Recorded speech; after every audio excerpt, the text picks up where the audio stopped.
سنو اے بستگانے زلف گیتی ندا کیا آ رہی ہے آسماں سے. سنو اے بستگانے زلف گیتی ندا کیا آ رہی ہے آسماں سے. کہ آزادی کا ایک لمحہ ہے بہتر غلامی کی حیات جاویداں سے. معزز انقلابی دوستو، ممبران کشمیر کمیٹی اور کنوینر کشمیر کمیٹی مظفر آباد ڈویژن کی ٹیم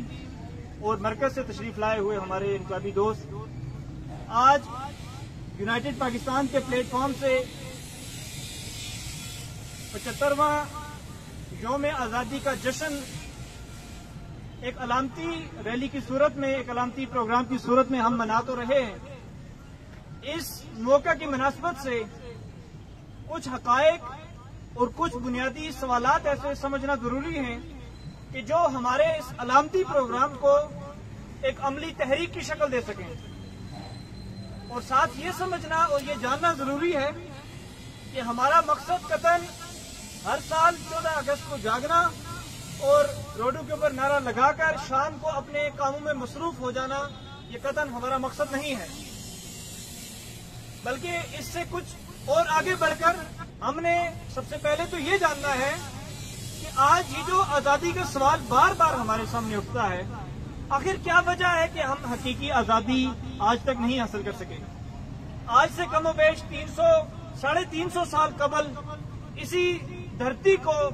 دنیا گولڈن سپیرو کے نام سے جانتی تھی. یہ سب کانٹیننٹ دنیا کی جی ڈی پی میں 25% اپنا کردار ادا کرتا تھا.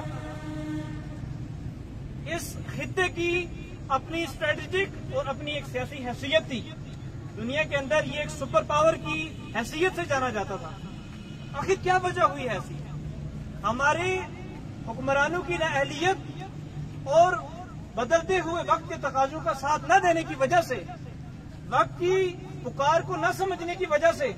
کہ جس کا اظہار بار بار امام شاہ ولی اللہ محدث دہلوی اپنی تحریک اور اپنی تعلیمات کی شکل میں بر صغیر کے حکمرانوں کے سامنے رکھتے رہے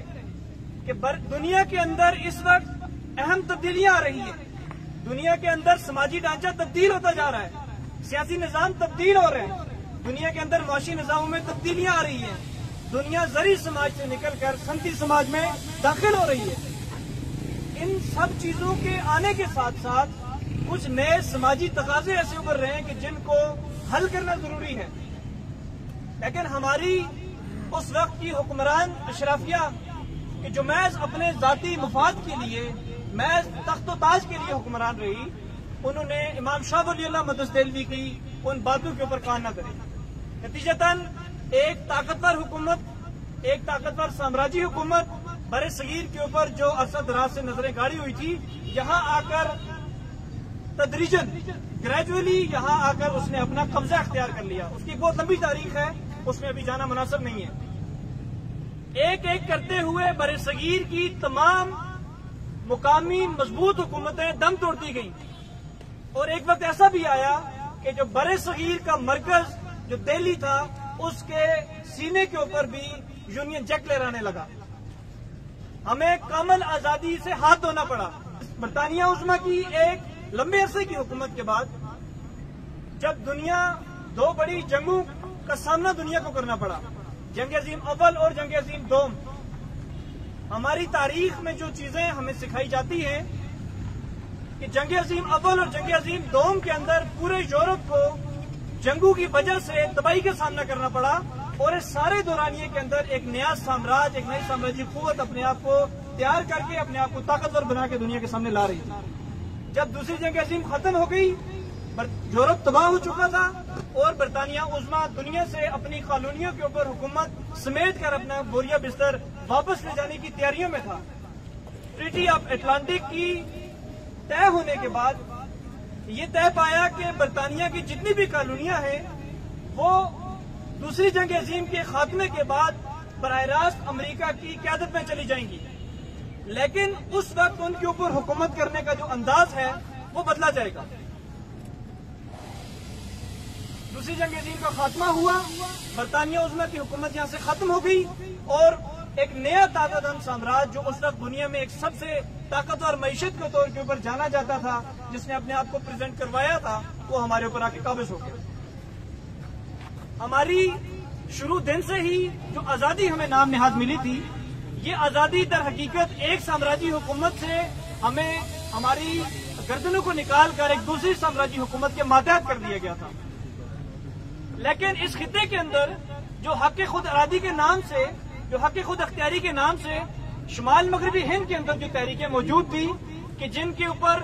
خطبہ الہ آباد میں علامہ اقبال نے بات کی، کہ جن کے اوپر قائد اعظم کے ارشادات اور قائد اعظم کے مقالات ہیں، خطبات ہیں، کہ شمال مغربی ہند اپنی واضح پہچان، اپنی ثقافت، اپنی ایک الگ تاریخ اور اپنی الگ ایک تہذیبی پہچان رکھتا ہے، اور اس پہچان کی بنیاد کے اوپر شمال مغربی ہند موجودہ پاکستان کا یہ رائٹ ہے کہ وہ اپنی ایک آزاد حکومت قائم کرے، وہ ہندوستانی حکومت کے اندر رہتی ہوئے اپنی ایک آزاد حکومت قائم کرے۔ لیکن قائد اعظم محمد علی جناح کا جو ویژن تھا، جس کا بارہا مختلف موقعوں کے اوپر انہوں نے اظہار کیا، برِ صغیر میں برطانیہ سے آزادی حاصل ہونے کے بعد یہاں کوئی انقلابی جماعت موجود نہ ہونے کی وجہ سے جو پاکستان کی حکومت ملی، وہ ان کھوٹے سکوں کے ہاتھوں میں چلی گئی جن کے بارے میں قائد اعظم نے اشارہ کیا تھا۔ شروع دن سے ہی ہمارا ملک، یہ خطہ پاکستان ان کھوٹے سکوں کی قیادت میں چلا گیا، ان کے ہاتھ میں چلا گیا، اور اس کے ساتھ ساتھ یہاں کچھ مسائل ایک ایسی حالت میں ہمارے سامنے چھوڑ دیے گئے جن میں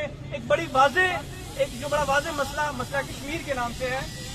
کہ یہاں اس خطے میں ایک ایسا تنازع چھوڑ دیا گیا کہ جس کے اوپر یہ دونوں ملک جو برطانیہ سے آزادی حاصل کر رہے تھے، کہ وہ تاکہ نسل در نسل اس کے اوپر لڑتے رہیں اور اپنے زخموں کو چاٹتے رہیں، وہ کبھی بھی دنیا کے سامنے اپنی کو متحدہ طاقت بنا کر، وہ اپنا متحدہ اتحاد بنا کر دنیا کے سامنے کبھی بھی ایک طاقتور قوم، طاقتور ریجن، ایک طاقتور کنفیڈریشن کی صورت میں دنیا کے سامنے نہ آ سکے۔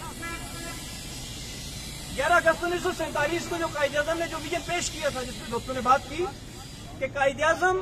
سیکولر پاکستان چاہتے تھے، قائد اعظم نے جو سب سے پہلی کابینہ تشکیل دی، اس کے اندر ہر مذہب، ہر فرقے اور ہر مسلک کے لوگوں کو شامل کر کے اس کا عملی ثبوت دیا کہ وہ پاکستان میں مسلمانوں کے لیے الگ، ہندوؤں کے لیے الگ، عیسائیوں کے لیے الگ، سکھوں کے لیے الگ الگ خطے، الگ الگ حکومتیں نہیں بنانا چاہتے۔ وہ پاکستان کو ایک ایسا ملک، ایک ایسی ریاست بنانا چاہتے ہیں کہ جو ریاست مدینہ کے اصول کے اوپر، کہ جس میں عیسائی، یہودی اور مسلمان ایک حکومت کے اندر ایک معاہدے کے تحت شریک تھے۔ پاکستان کو 11 اگست 1947 کو جو قائد اعظم نے دستور ساز اسمبلی کو جو ہدایات دی دستور سازی کے لیے، اس میں واضح طور کے اوپر یہ اشارے دیے اور واضح طور کے اوپر اپنے عمل سے یہ ثابت کر دیا کہ اس ملک میں جو آئین نافذ ہوگا، اس ملک میں اس آئین کو بنانے کے لیے جو اصول اپنائے جائیں گے، وہ ایک سیکولر اور ایک سوشلسٹ ملک کو بنانے کے ہوں گے۔ 1948 میں چٹاگانگ میں قائد اعظم نے ایک تقریر کے دوران باقاعدہ ان الفاظ کا استعمال کیا کہ پاکستان واضح طور کے اوپر اسلامک سوشلزم کے اوپر قائم ہوگا، اور بڑے واضح طور کے اوپر یہ کہا کہ یہ سرمایہ داروں اور جاگیرداروں، ملاؤں اور بیوروکریٹوں کے لیے نہیں بنا، یہ عوام کے ملازم ہیں، یہ ریاست کے ملازم ہیں، اصل میں اقتدار اعلیٰ کے مالک عوام ہیں۔ لیکن پچھلے 74 سالوں کے اندر عوام کا جو حق تھا، یہ اقتدار اعلیٰ کبھی فوجی بوٹوں کے نیچے روندا گیا، کبھی مذہب کے نام کے اوپر اس کے ساتھ کھلواڑ کیا گیا، کبھی سرمایہ داروں اور جاگیرداروں کی پلانٹڈ اور سپانسرڈ سیاسی جماعتوں کے ذریعے سے اس کو چوری کیا گیا۔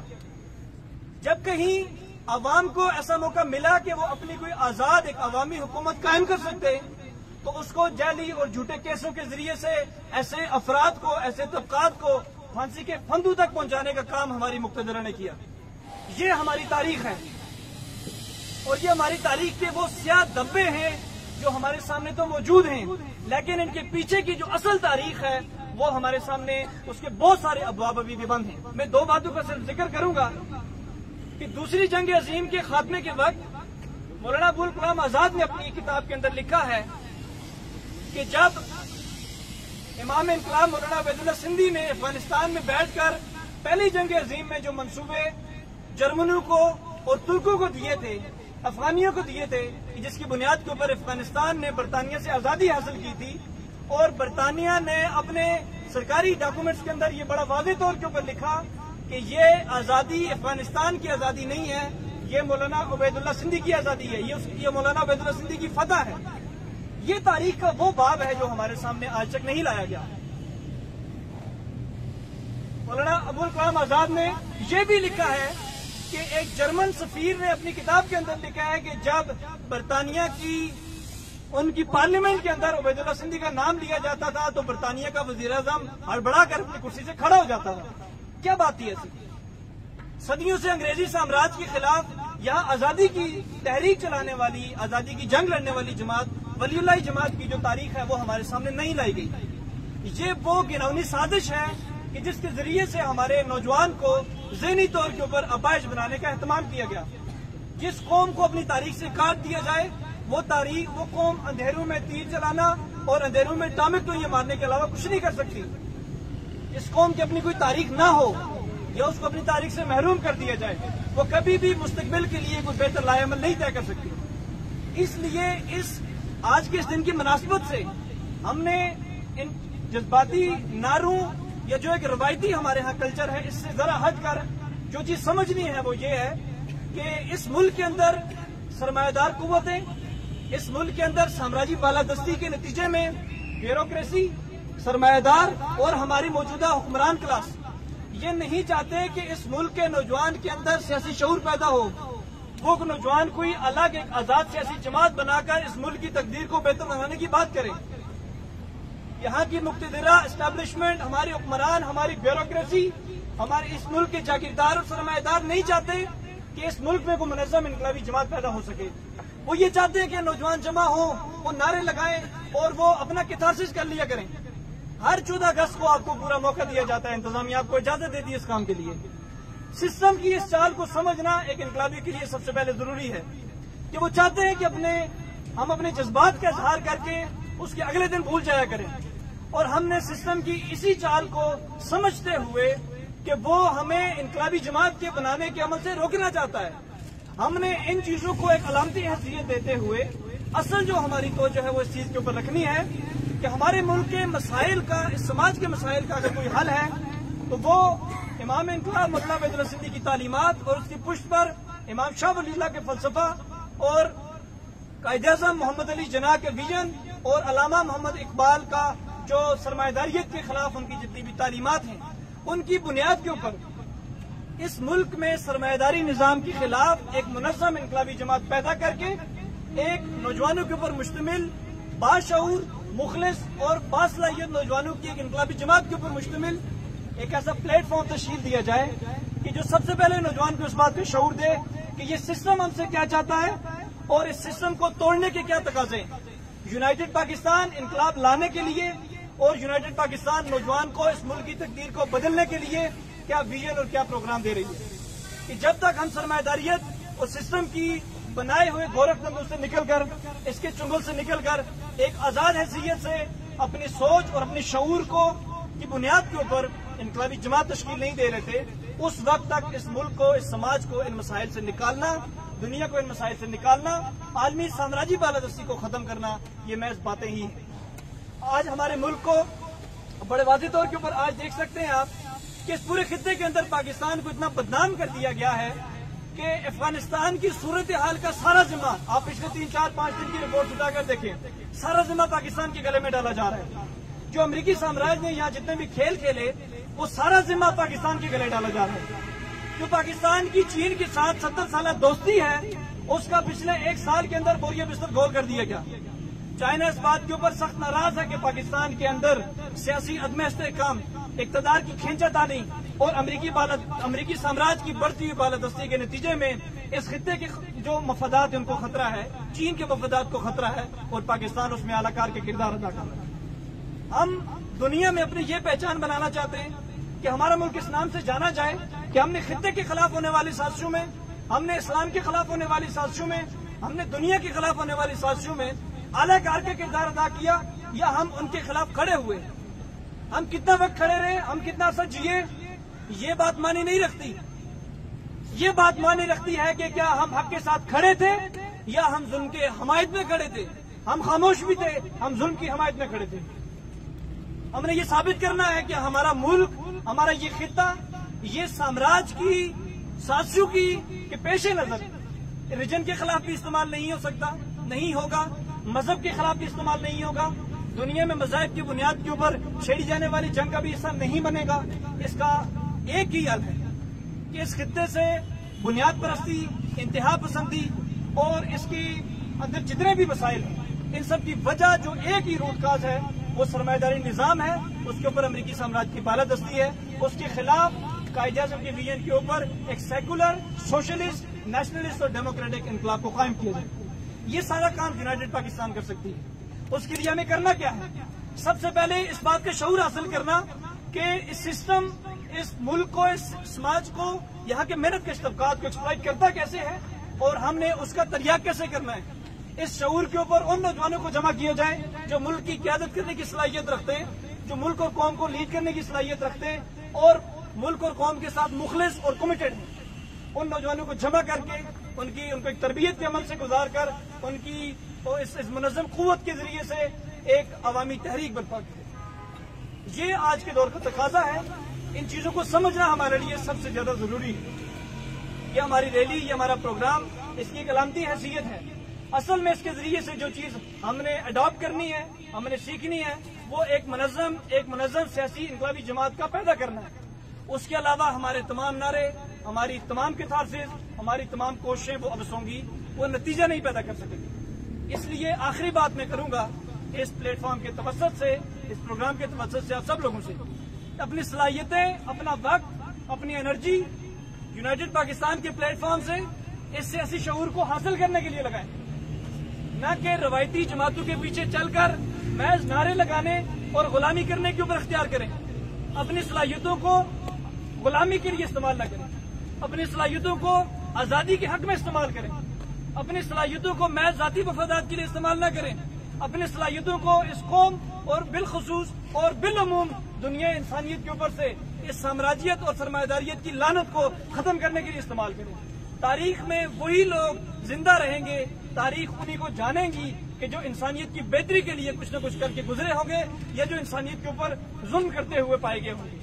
ہم ان میں سے وہ راستہ اختیار کرتے ہیں کہ جو خدا کے نزدیک سب سے پسندیدہ راستہ ہے، وہ خدا کی مخلوق کی خدمت کا ہے، وہ انقلاب کا ہے، وہ یونائٹڈ پاکستان کا ہے، وہ سوشلسٹ انقلاب کا ہے، وہ امام انقلاب مولانا عبید اللہ سندھی کے ویژن کا ہے، قائد اعظم رحمۃ اللہ علیہ کے ویژن کا ہے، اور یونائٹڈ پاکستان اسی ویژن کے اوپر چلتے ہوئے انشاءاللہ اسی دھرتی کے اوپر سوشلسٹ اور سیکولر انقلاب برپا کر کے رہے گی۔ ہماری قیادت میں برپا ہوگا، آپ کی قیادت میں برپا ہوگا۔ اس کے لیے ضروری ہے کہ ہم وہ لیڈرشپ کی صلاحیت اپنے اندر پیدا کریں۔ وہ صلاحیت یونائٹڈ پاکستان آپ کے اندر پیدا کرے گی۔ آپ کی صلاحیت اور آپ کا وقت یونائٹڈ پاکستان کو دیا جائے، یونائٹڈ پاکستان آپ کو وہ لیڈرشپ کی صلاحیتیں آپ کے اندر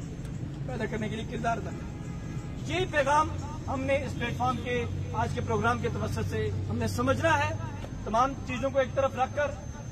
ہم نے جذباتیت کا شکار ہوئے بغیر، ہم نے سسٹم کی چالوں اور سسٹم کے بنائے ہوئے جالوں کا شکار ہوئے بغیر ہم نے اپنے راستے کا تعین، اپنی منزل کا تعین کرنا ہے، اور ان تمام چیزوں سے بچتے ہوئے، راستے کے کانٹوں اور جالوں سے بچتے ہوئے ہم نے اپنے منزل کی طرف بڑھتے جانا ہے۔ ہماری منزل سوشلسٹ انقلاب اور یونائٹڈ پاکستان کے پلیٹ فارم سے امام انقلاب مولانا عبید اللہ سندھی کی تعلیمات کے اوپر، امام شاہ ولی اللہ کے فلسفہ کی حاکمیت کے اندر۔ سوشلسٹ انقلاب زندہ باد۔